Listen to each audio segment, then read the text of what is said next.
Magnitude, intensity, epicenter.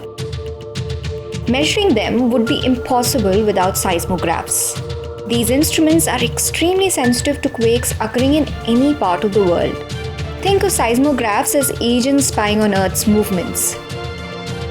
The moment this device senses a sudden burst of energy courtesy of a quake coming its way, it gathers crucial evidence which helps seismologists track down the magnitude and the epicenter. How did this earthquake measuring device come to be? And how does it work? Let's find out.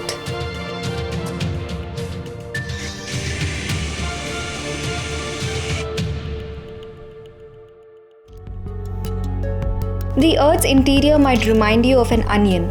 When you cut up this vegetable, you see layers, right? Our planet is not very different. We live on the crust, the outermost shell. Below it is the mantle. And underneath the mantle is the core, the hottest part of our planet. It has two layers, the outer and the inner core. The upper portion of the mantle and the crust together form the lithosphere. The lithosphere is broken up into slabs of rocks called tectonic plates.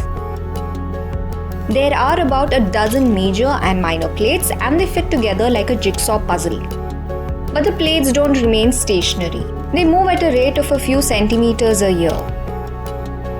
So why do they move? Say you're boiling water. During this process, heated molecules rise and the cooler ones sink. This movement is called convection current. Similarly, convection current causes heat from within Earth's hot core to be transferred to the lithosphere. Further, the plates constantly smash against each other. When that happens, they can get stuck due to friction. As a result, stress builds up at the edges of the plate.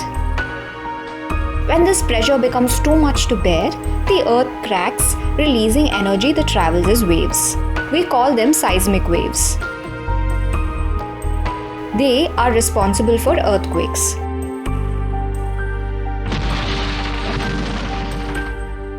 An earthquake is the sudden breaking of the rock mass. The breaking results in the release of energy or vibrations. We call this an earthquake. The point where the earthquake originates is the hypocenter. Sitting directly above the hypocenter is the epicenter. From the source, seismic waves travel through the surface or through the interior of the Earth. Body waves are further classified into P and S waves. Consider this slinky as a P or primary wave. Watch how it moves. P waves are the fastest. Moving roughly 6 km per second, they are like lightning. Following it is the secondary or S wave.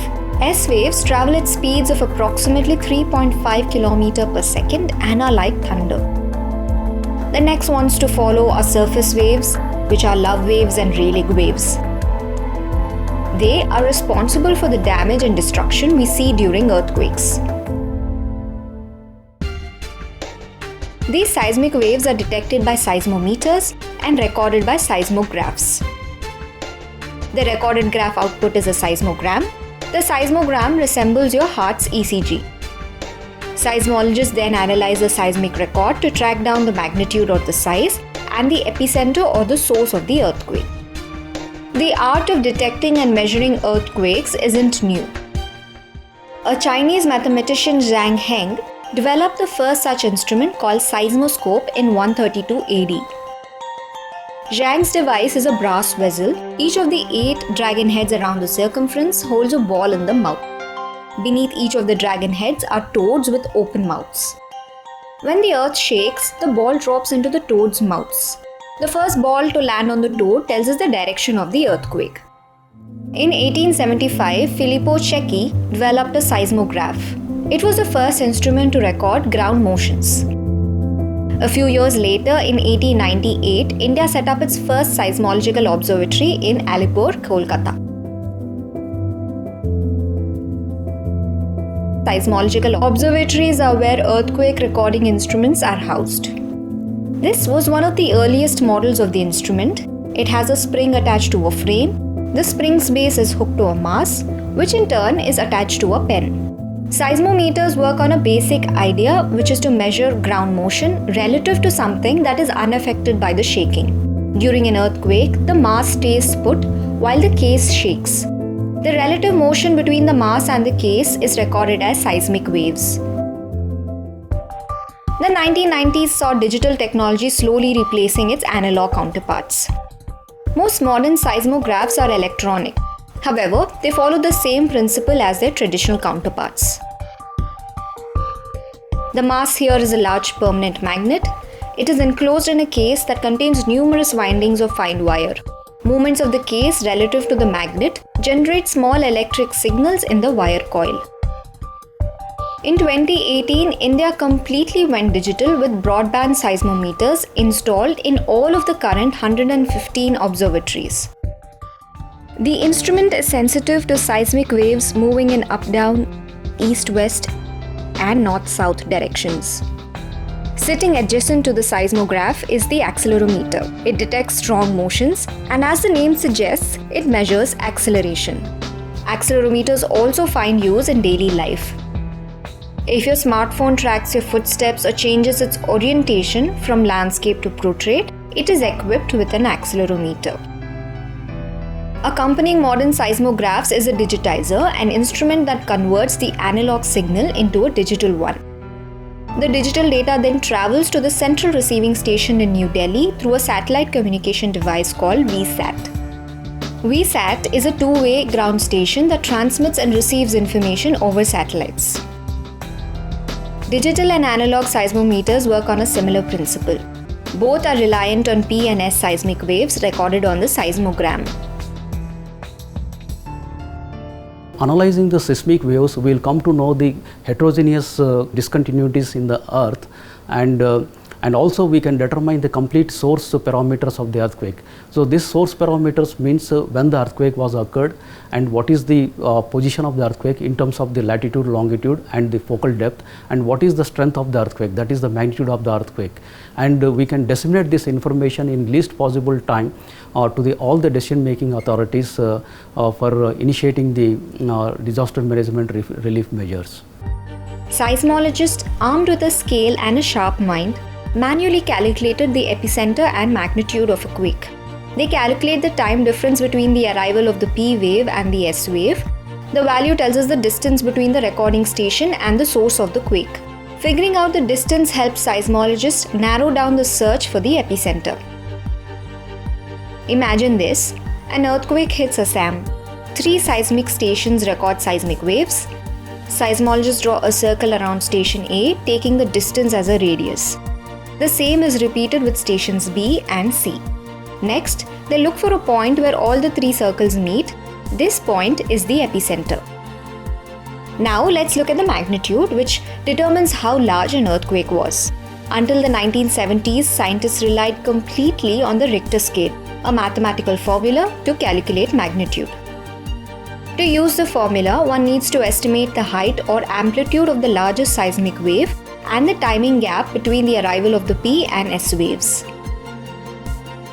The person behind the invention was seismologist Charles Richter. Richter is a logarithmic scale. An increase by 1 point represents a 10-fold increase in the quake's magnitude. What this means is that a magnitude of 5 is 10 times more powerful than a 4 magnitude earthquake. But Richter scales are not accurate for earthquakes of magnitudes greater than 6.5. However, the moment magnitude scale developed in the 1970s is more accurate. This is because it factors in the rock's movement and the rupture site at the epicenter. India uses both Richter and moment magnitude scales. These calculations are complicated. Thankfully, we have intelligent algorithms now to do the job. Seismologists review these calculations for accuracy before making the data public. Seismologists also look at intensity, which often gets mixed up with magnitude. Intensity is calculated from surveys which record the quake's impacts on people, buildings, and the environment. Remember, unlike magnitude which stays constant, intensity varies from one region to another. For instance, areas closest to the source experience more effects than the far-flung areas. The National Center for Seismology has developed an app called Bhukam. It is a questionnaire that captures people's experiences in earthquake-hit areas. How you felt, you can pass that information to us through this tab. Did you feel it? You answer these questions, we will get the information. This information you also provide through our mobile app, that is Bhukam. We get the information, and those information is available to you, to public. These responses are then compared to the modified Mercalli scale ranging from Roman numerals 1 to 12.